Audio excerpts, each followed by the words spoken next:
Pink Drive is Suid-Afrika se geliefde borskankergemeenskapsversorger, 'n nuwensgewende maatskappy wat Suid-Afrika se enigste mobiele mammografie en ginekologie eenhede bedryf. Die Pink Drive boodskap is: vroeë opsporing red lewens.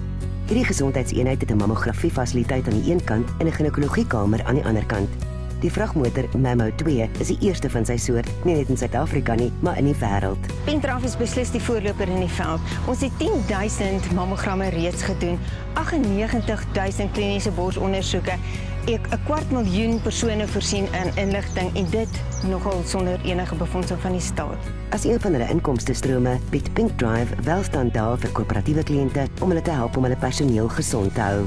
Oktober maand is borskankerbewusmakingsmaand en ek nooi jou vandag uit om deel te vorm van Pink Drive se inisiatief.